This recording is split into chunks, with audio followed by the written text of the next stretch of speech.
everybody. My name is Samantha Castro.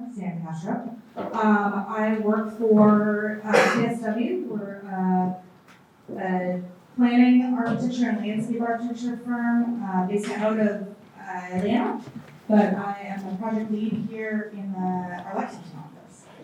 And I'm also the project lead on urban growth plan. So obviously, I think that most of you are here to get to the good stuff, to talk about the urban growth master plan and where we are in our process. So this is going to be a very high-level overview. Normally, this presentation is about an hour and a half maybe for me. So I condensed it down to 20 minutes. So wish me luck. I love that I'm a fast talker. So again, we, like Chris was saying, at the end of last year, Planning Commission identified the 5 areas, which total a little over 2,000 acres, that are recommended for inclusion into the urban service area. Those 5 areas are really in sort of 3 parts of along our county edges or along our urban service edges. And they're all along major spokes of our hub and spoke system. Also, like Chris said, we have a year.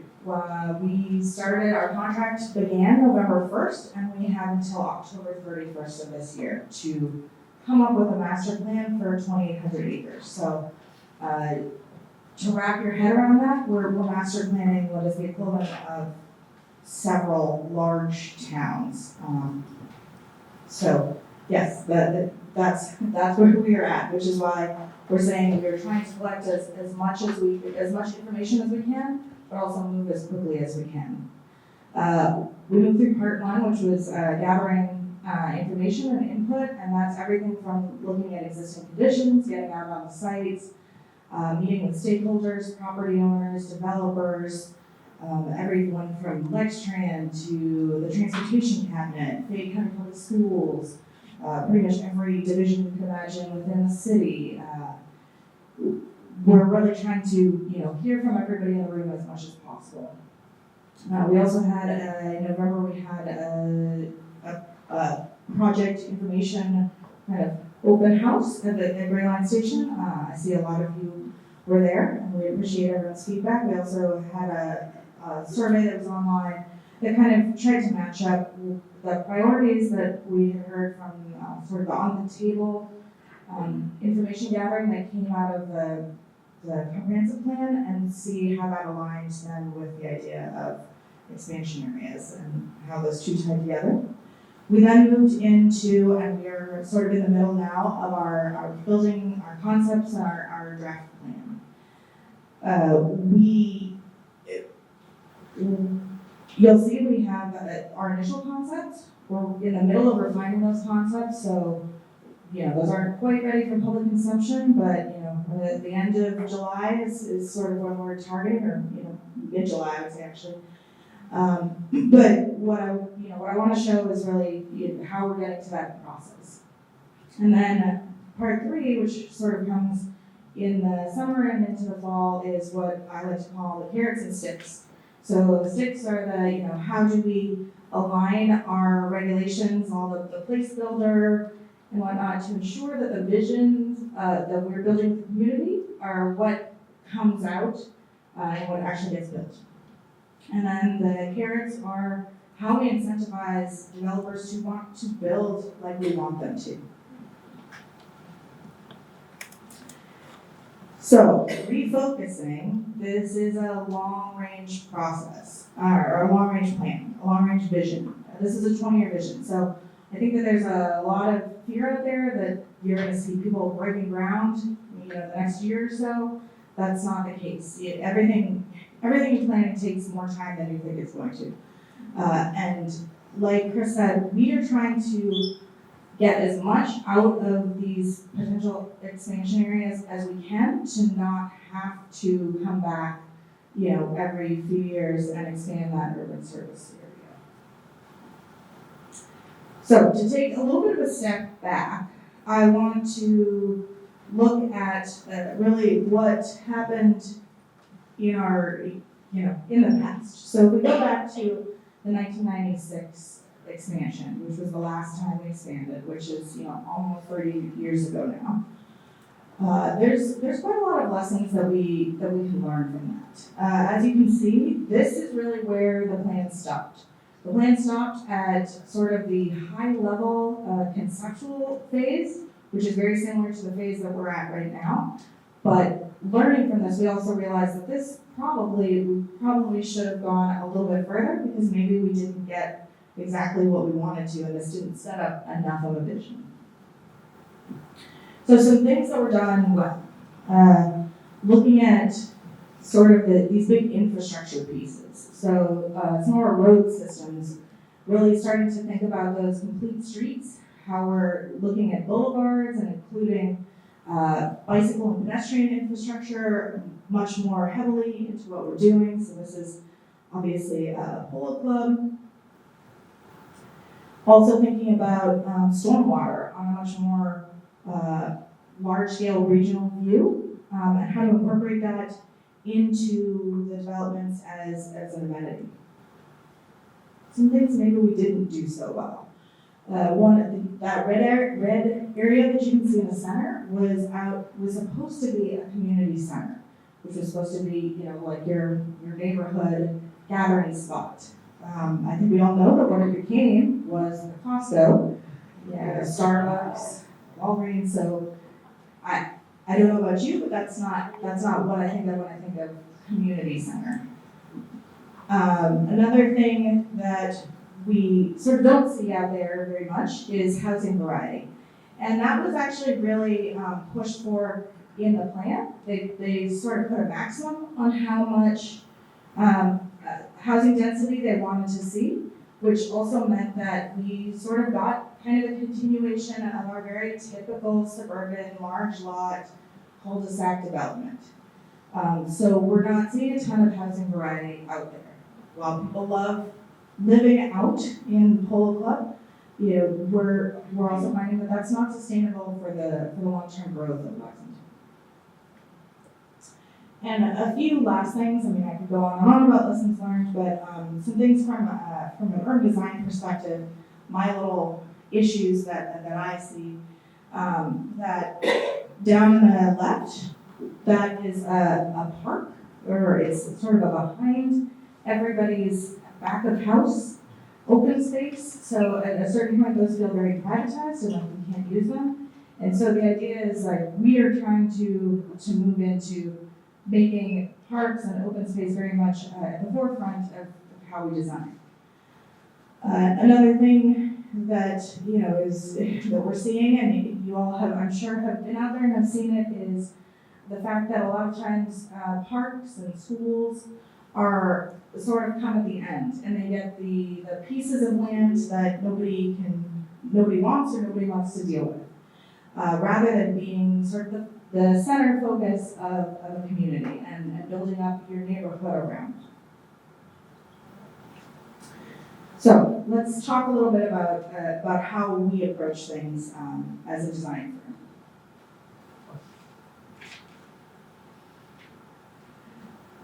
So what we tried to do is we tried to think of our sort of principles of good design that we always go back to when we're designing any master plan anywhere in the South, which is where I tend to work. And then aligning it with sort of the 5 tenets from that we pulled out from the comprehensive plan. So ensuring that our principles of good design always align with neighborhoods, environment, prosperity, transportation, and equity. And keeping those things as sort of a thing that we always come back to in our guardrails as we design. So mix of uses. We love to mix uses as much as possible instead of having a single type of land use.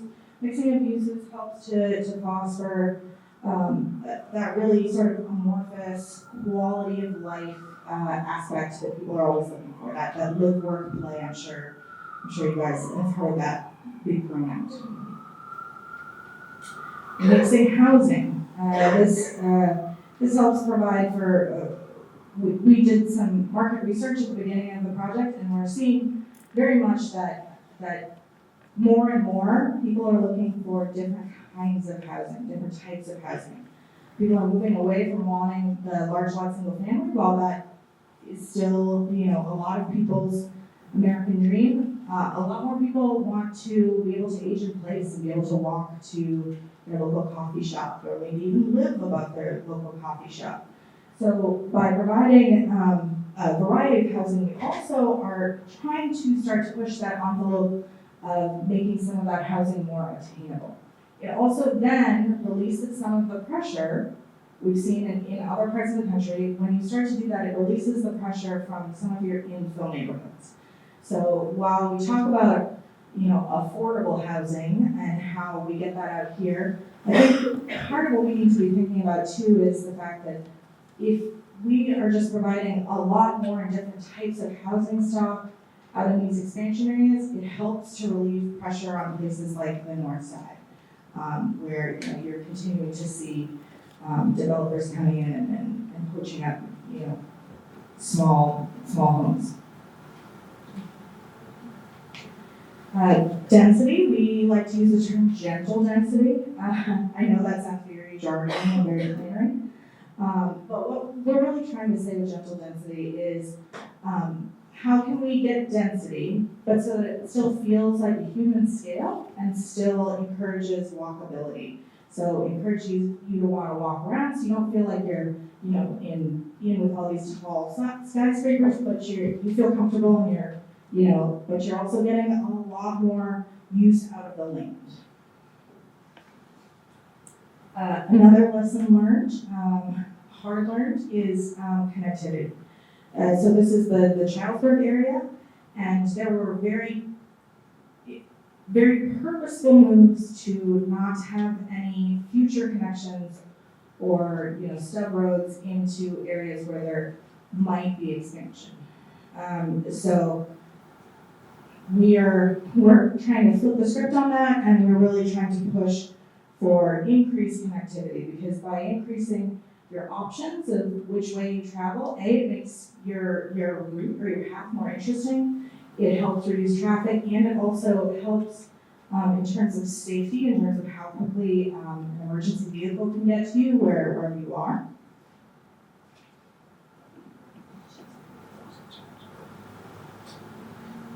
Multimodal, I think we see Scott in the front here.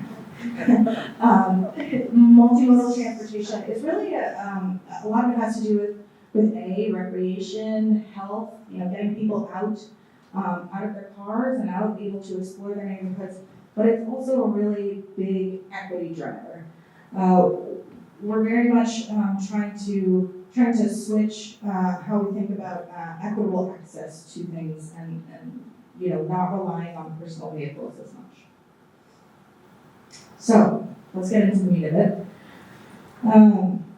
So I really want to preface this by thinking about the fact that these sites are enormous. Each of these sites, except for maybe the area that's kind of by Parker's Mill, but each of the other sites is it is the site of not a small town, but a regular sized town anywhere else in Kentucky. So when we think about how we design those, we really need to make them a place unto themselves that is still connected to Lexington, but we need to provide everything in that place to make it a community, to make it a neighborhood. So I'm just giving you an example of one of these. This happens to be what we call Area 2, which is off Winchester Road and Hume Road. The Polo Club dead ends into Winchester Road, or tees into, not dead ends.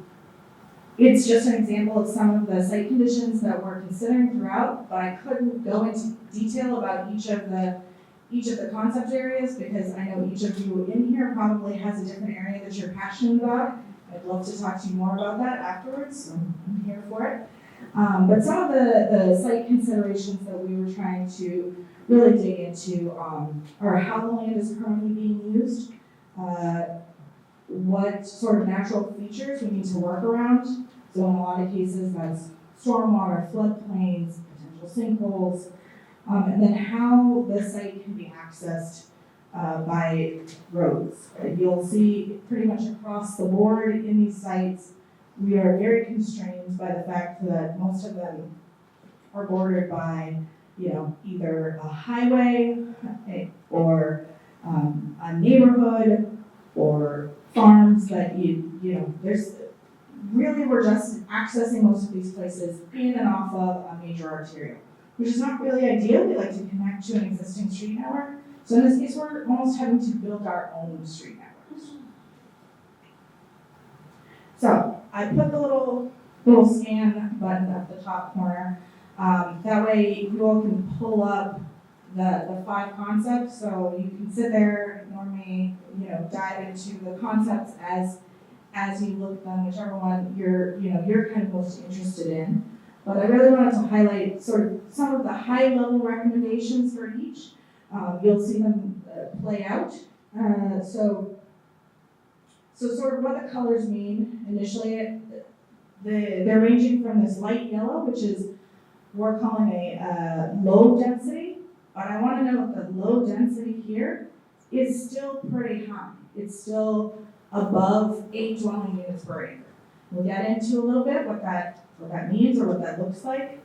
And then on up into the orange, which is medium density, red, which is high density, and we're calling these densities right now and putting sort of an amorphous color to them because we specifically haven't tied them yet to our zoning because we wanted to talk about how it felt and what the density felt like before we put an actual label on them.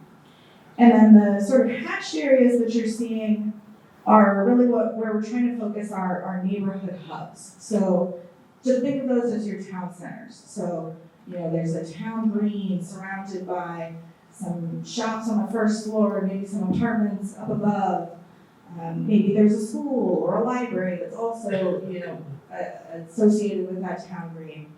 And then you'll see the black dashed line is a 5-minute walk from there. So everything within that is, a very walkable neighborhood, and so on and back in. So these are our concepts initially, but I want to also say, as we refine these, I already know that we figured out this one might be able to fit a 3rd neighborhood hub in.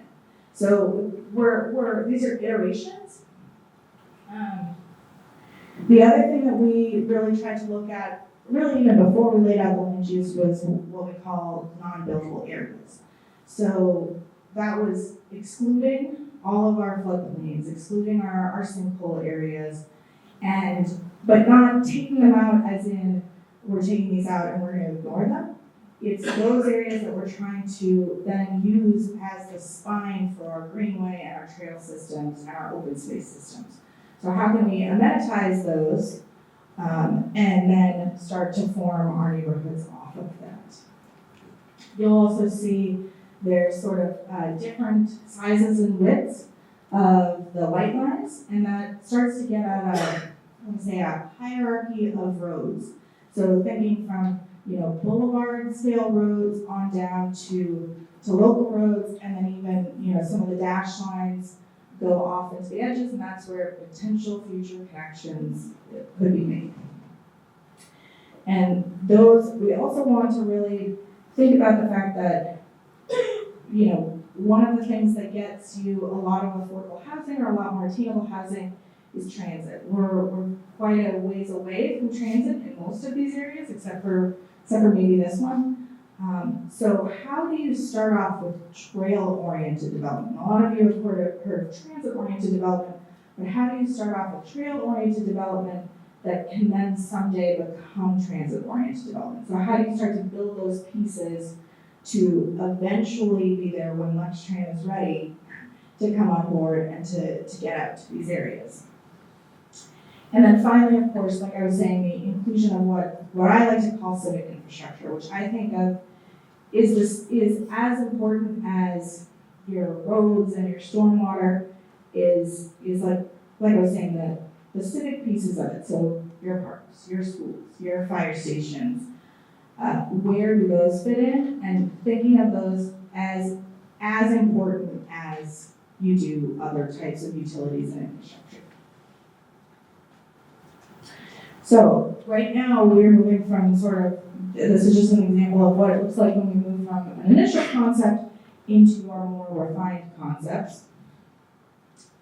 And really what we'll show a more defined vision for what we like to call our modified grid. And we're using that for our future connections.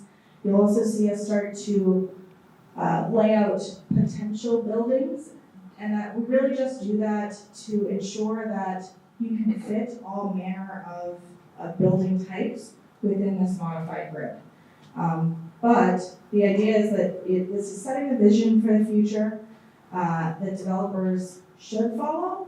There's always the opportunity for them to come in to Planning Commission and say why they think that they don't have to follow something like this. So there is some built-in flexibility, but again, lessons learned, what we're trying to avoid is losing something like this in place of a Costco and a Publix. Not saying I don't love Costco, I do, but there's a place for it, and maybe this is not it. So again, like I was saying, when we're talking about this density, we really need to think about developing Lexington denser than we have in the past. Otherwise, we're going to keep using up our land at a rate that feels very unsustainable, especially to the Fair Lines folks, I would imagine. So I'm going to give you a few examples here, some local examples, so we can start to understand what it looks like when we're visualizing this type of density. So Beaumont, currently, the sort of area that's butting up against the Area 1 on our plans, over by Parker's Mill, is getting a little over 3 units per acre. And the reason for that really is because they're large lots. They're just big lots. When we move into a place like Childsburg, the lots start to get a little bit smaller, and they're also starting to mix in a little bit of multifamily, a little bit of apartments. So that helps to up your number of dwelling units per acre. So again, it's just the number of households that you have in an acre. Either that, or you maybe shift mentally and start to make your lots narrower and put your buildings a little closer together. That's another way to eke out a little more density. So this is getting towards that minimum density that we want to see pretty much across the board in these expansion areas. But this isn't new. This isn't new to Lexington. Kennewick is getting somewhere between 8 to 10 dwelling units per acre. And they're doing that through smaller lots, and also through mixing in, that sort of missing middle housing that you might not perceive. So mixing in duplexes or a quad here or there that, feels very natural, but you're getting a little bit more density out of it. So again, this is, sort of a transect image that us planners like to use, but it shows how you're moving from sort of a rural area all the way up to, sort of your dense urban core. Really what we're trying to hit in there is that sort of, I would say, T4, T5 zone for the most part, and then transitioning out your T3 as a transition zone to some of our adjacent uses. So really quickly, what does that look like for housing types? So single lot, small family. A lot of this is accomplished through alleys. So we're gonna start pushing alleyways more. We used to use them. We backed off some. Some of that has to do with fire regulations and how, just how they're used. But really we find that these valleys helps make communities more walkable because you put the garage in the back. Your buildings are a lot closer together, so it's just a more interesting walk as you walk along. And you're hiding, the garage in the back. Townhouses, don't want to say a lot about that. Garden style apartments, but not just the garden style apartments that we typically see in Lexington, which are building here, building there, like islands that park, that have parking around them. In this case, it's much more, 1 to 3 story, well, more closer to 3-story tall buildings that wrap around central parking, and that's either structured or just surface parking. ADUs, we've already passed the ordinance here, but the idea is to start proactively building ADUs into developments, and then already you're then getting 2 dwelling units out of your lot. And then everything, duplexes, quads, multiplexes, triplexes, the whole gamut, that missing middle. When we talk about multiplexes, a lot of people think about cinemas, but in this case, we're really talking about, what it could look like when you're fitting a bunch of units in together, but it's still that gentle density, that low density.